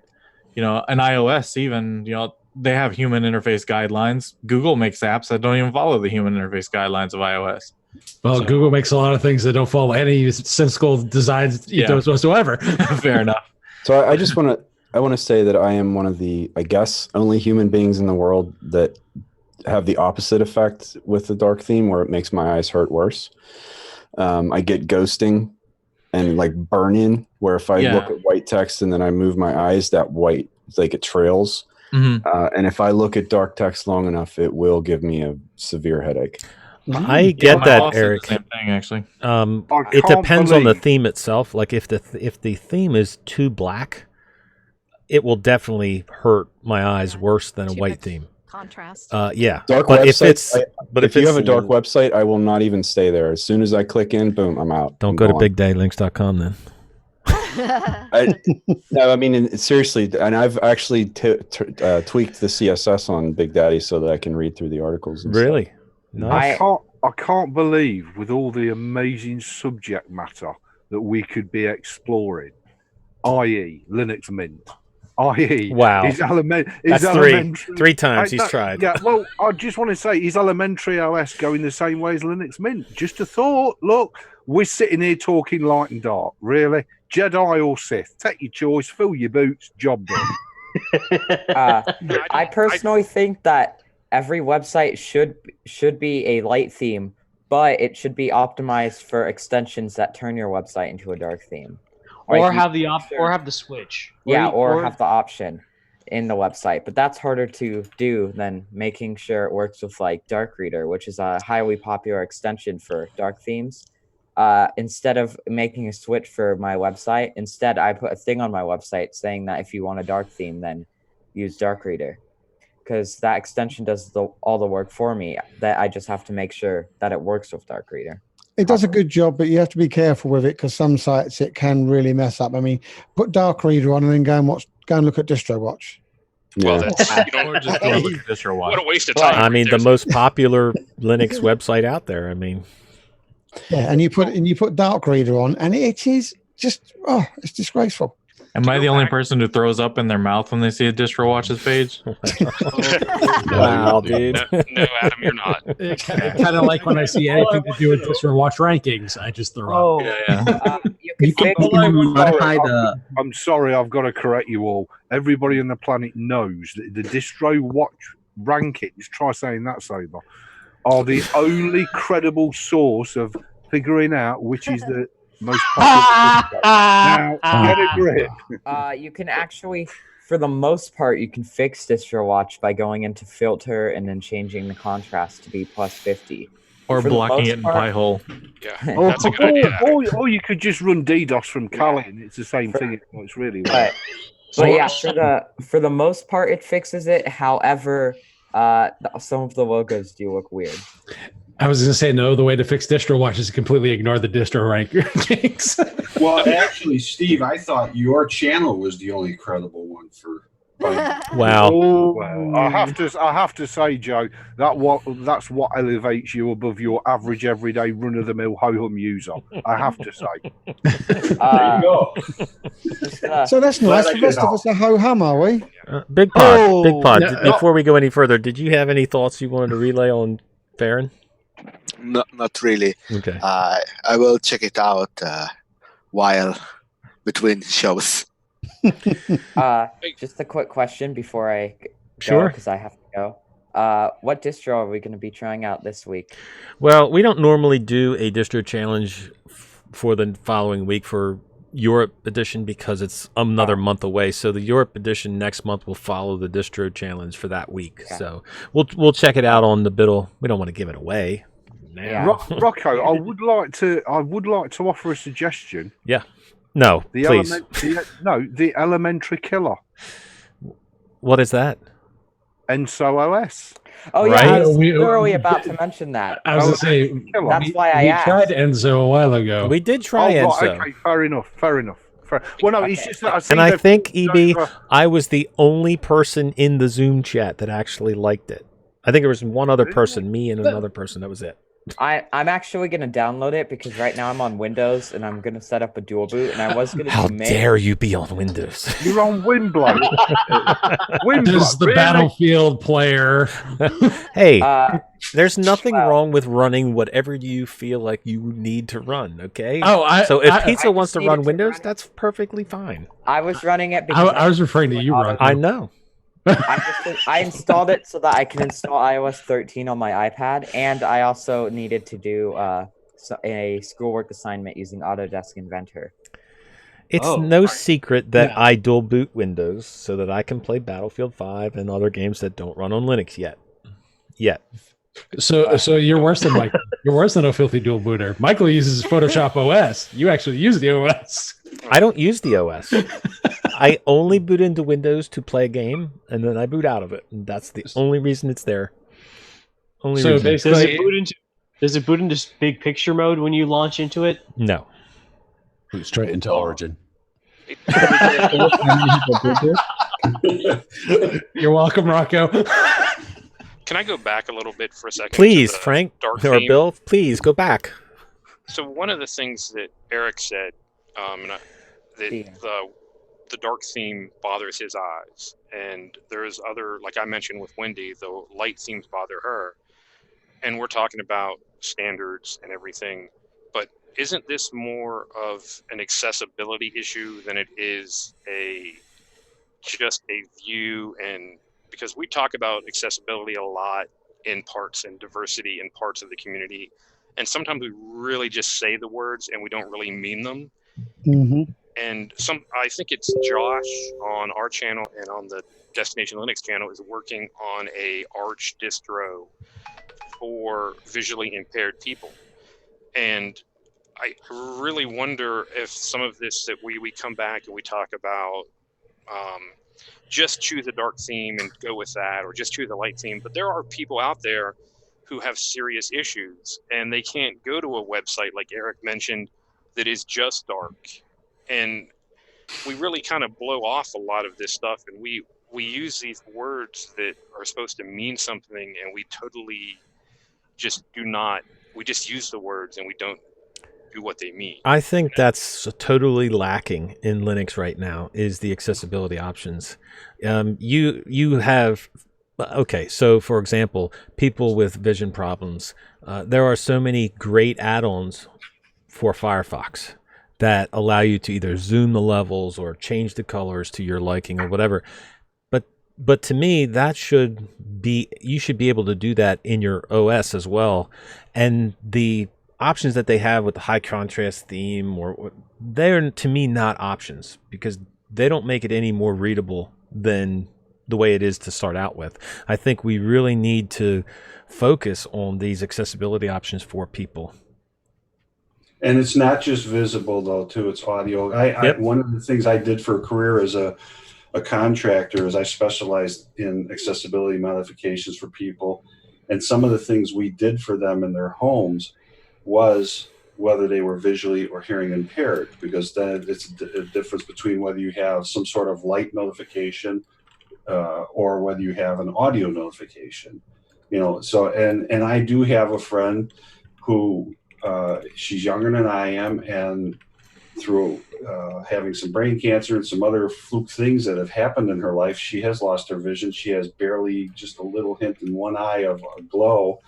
And if she looks at anything, it's got, which I think, I know, Jill, you have some visual issues too, is you have to have the large presentation in front of you. And monochrome is kind of, has been the norm for a long time, but it's not always the appropriate thing. Because you could put, I've always said, no matter what illness you have, whether it's MS or whether it's a visual thing or whatever, you could have 10 people with the same affliction, but everyone's going to experience it differently. So it's all, in that case, it's almost impossible to appease everything. But like you said, Rocco, I think a much better attempt at making it better needs to be done, because that's one thing that I think would really put Linux up there as well too, for usability. If you can present something like that that's different than what the typical OSs do right now, because even those are lacking. And the beauty of Linux compared to those is you can still tweak it and modify it and things like that. So if they can make it where you can customize it, and some of it comes down to your monitor too. I mean, you put on a comfort view, or you put on different, to help that as well. I mean, so the hardware has some responsibility there too, in fairness. But my thing about this is you cannot do a lot of the modifications in any other OS compared to what Linux does in most cases. Not everything, but in most cases, I think. Joda, to your point, one of the things that really stuck out to me is when I started doing some of the distro testing for Mate, they are one of the only distros that actually does screen reader install as one of their final tests before release. And I really point out to anyone who really wants to get their mind blown to do a Ubuntu install using the screen reader. And obviously those, like Alan talked about it, one of the Europe editions, where if you're visually impaired, those things really hit you easier than it is for us.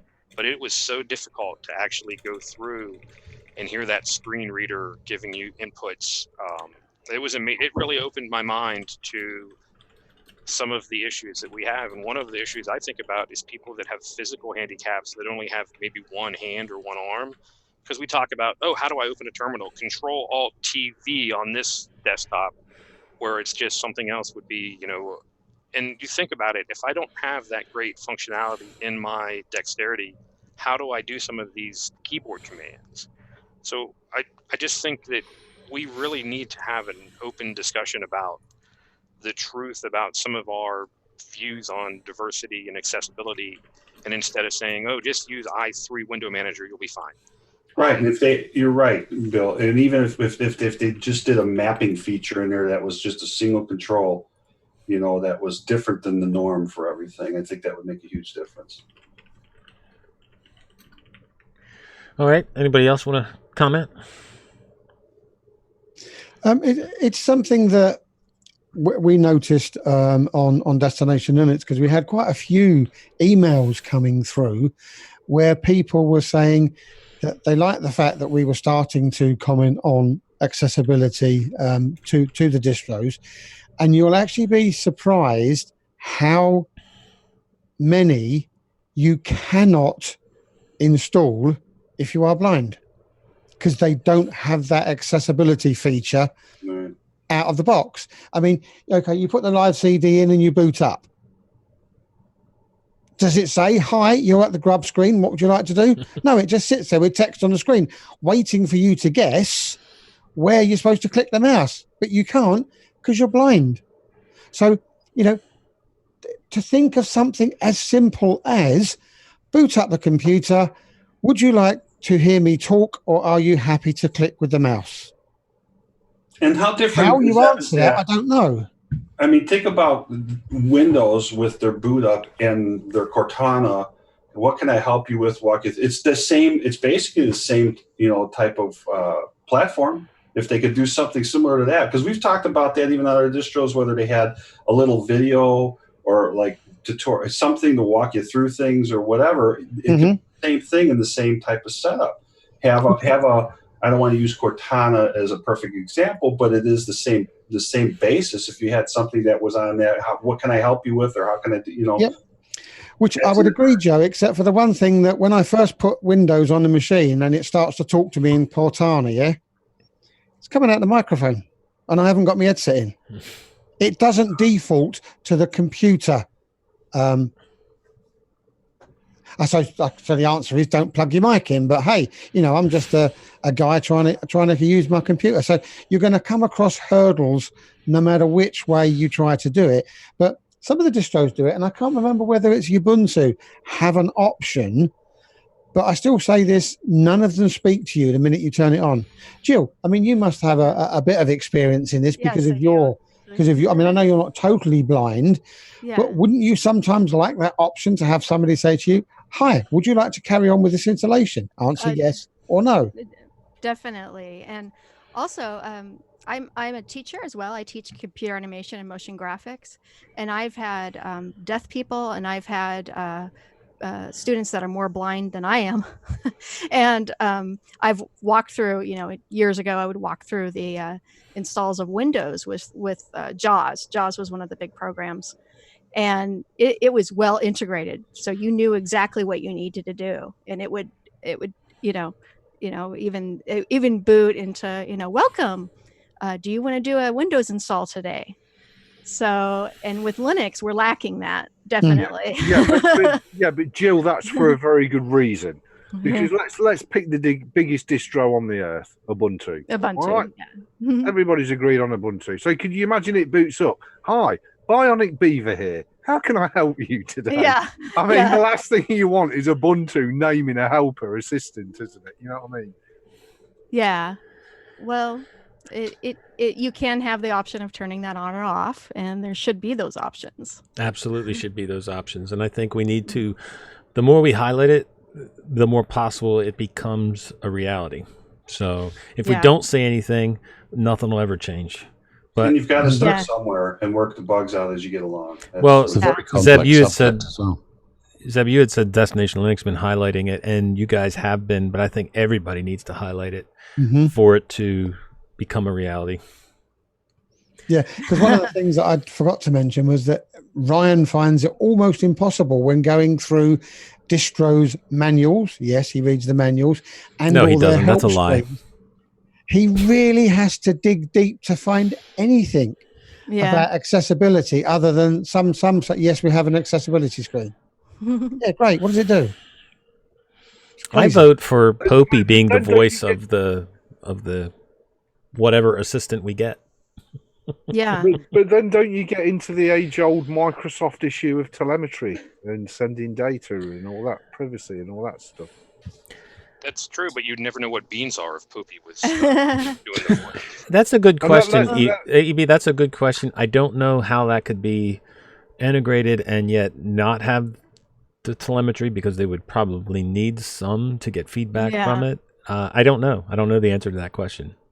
And it's going to have to be a serious big app, because if you deployed that in the north of England, somewhere like Newcastle, it'd be something like, "Why, man, leak, you're going to get what distro installed, leak?" And it's just going to say, "What?" So that's going to be a serious size app, isn't it? Yeah. But that's why it's as annoying as it is. If you've ever listened to a digitally planned voice like Pizza was talking about earlier, it's so monotone and weird pronunciations or whatever, but you could still make out at least what it says. I volunteer to be the voice. Yeah, and like you can handle it. Yeah, Joe touched this earlier, but another wonderful reason to have it on Linux, of course, is because it's free and open source. And like the software JAWS for the visually impaired on Windows can cost up to 10 grand. Yeah. Wow. Now the average, person who's disabled isn't. Sometimes if they're severely disabled, aren't working. How are they going to? How can they afford that? And that was always an issue. And there are no smaller open source projects that could be a starting point that they could work on, or. Yeah, I know and I'm forgetting his name, the developer that he was one of the first to start an OS for the visually impaired. And he had come a long way, but he didn't get all the support he needed on Patreon and Kickstarter and whatnot. And his was really good. See, that's the person that's the person that we need to promote and back so that we can get some of this done. And maybe by the exposure of it, then some of the bigger ones will pick it up and it'll get traction. Yeah, definitely. Someone in chat might know who I'm talking about. He's made the rounds on a lot of the podcasts over the years. And Joe, I even donated to him, but I can't. Are you talking about Jonathan? Nadu? Yeah. Nadu, yeah. Because I know he and Martin worked together a bunch of stuff on some of the Mate portion. Yes. And, Jonathan. So yeah, I know he's working with Wimpy a little bit. Yeah. The other thing is what sex would you have the voice? Because in the modern day of LGBT, where LGBT matters and gender neutrals, would you have a male or female? Would you go for something robotic, maybe that's neutral? I don't think it matters. I think it matters that we have it and not the voice. The voice doesn't matter. The matter is that we don't have it right now and that we need it. Well, and I think if you look at Siri, Cortana, like the prevailing sentiment, I guess, is that a female voice is more approachable, maybe, or more, well, not maybe just easier to understand, even because I know if you have hearing issues, that a lower tone can be difficult. I have to be honest with you. I'm almost bordering on feminism, sexism here. Cortana, Microsoft, Alexa, Amazon, the Apple ones, Siri. Why are they all females?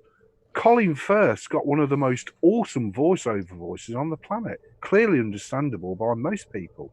Why are these all female? Well, I think Eric did bring up a good point that lower voices are harder to hear sometimes. So for the masses, I think it's a good choice to have a female voice. And that's also why you have an option to switch between sometimes. Yeah, you can switch. Yeah, I was going to say, and I do think that's why it's more female oriented, because it's easier to approach for some people in that regard. Because well, are you going to want to sit there and have a conversation with Arnold Schwarzenegger? No. I mean, I'm not talking about what destroyed your what it's for.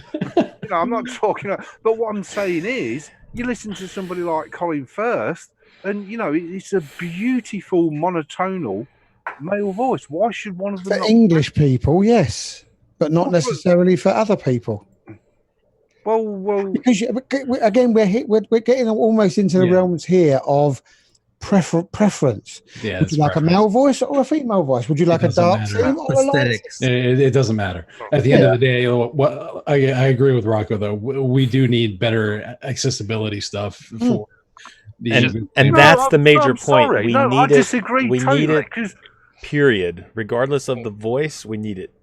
Well, just to point out in the YouTube chat, I think Master Toymaker said that military studies found that female voices are easier to understand in challenging environments. So if that's a true statement, there's probably been a lot of studies, because I think a lot of the GPSs may have the female I guarantee you that the major companies, Bill, that including Google and Apple and all of them, guarantee you that they did many studies on which one would be better. Yeah.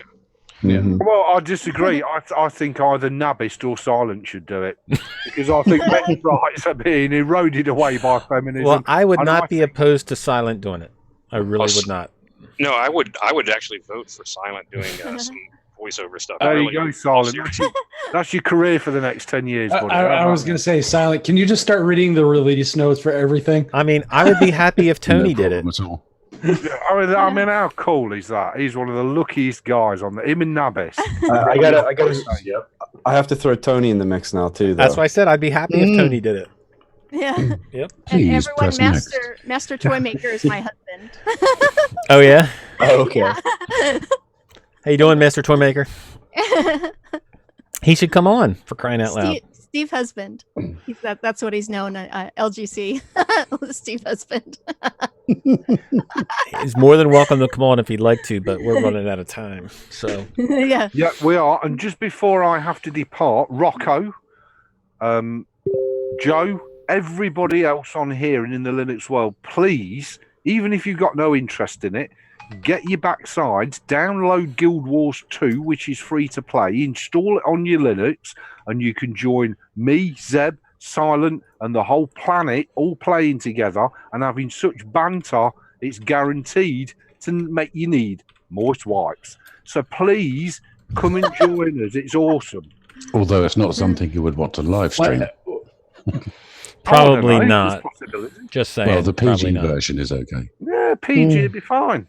I just think, it'd just be so nice to get this whole group of people, both here, the US, all over the world, onto Guild Wars. It's free to play. We can all have fun, hang out together. And for me, the most important thing is you're doing something on Linux. You're just not constantly talking about Linux. You're actually doing something on it, which is great. Which one is it, EB? Guild Wars 2. Guild It's Wars free, 2. free to play, Joe. Download it, install it via Lutris. It's ever so easy. You're done. Oh, yeah. And you know, you can just come hang out with us all and have some really good fun time. EB, I will do that if we do a different one on one of the open source free FPS games. Yep, sure. Xenotic. There you go. Yeah, Xenotic. There's loads of off the shelf aimbots for that for you, Rocco. Backer than I didn't say it this time. Just because you would die more than me doesn't mean anything. Oh, listen. So that's the second reason why you have Windows installed. Oh, how dare you! Wow. Fabulous. All right. So yes, I'm happy to do Xenotic or whatever. You pick an open source Linux FPS and I'll load it up. Rocco, you're blushing. I know. That would be funny. All right, I think we're running out of time here because we got to get through our last words. So thank you all for showing up. PZ, last word. Yep, thanks very much indeed for putting this on for us people here at a much more sensible hour. It's really nice to get some new faces and see some of the older faces. And I haven't done it in quite a while, but if you really need an OS that just works, install Peppermint. It rocks. Nice. Jill, last word. Oh, thank you, Rocco, for sharing this wonderful community with us. I love the show. It's great. And yeah, well, you can find me at linuxgamecast.com. I do a lot of game streams. And in fact, we did Jackbox last night, Jackbox party games, and the night before we did our Mellow. And on Wednesdays, I do my Linux news show, Linux Weekly Daily Wednesday. So at linuxgamecast.com. Nice. Stay tuned. EB, last word. I'd just like to say, Rocco, many thanks for all the hard work and effort you put in to bring people these shows week in, week out, both here and in the US, of course.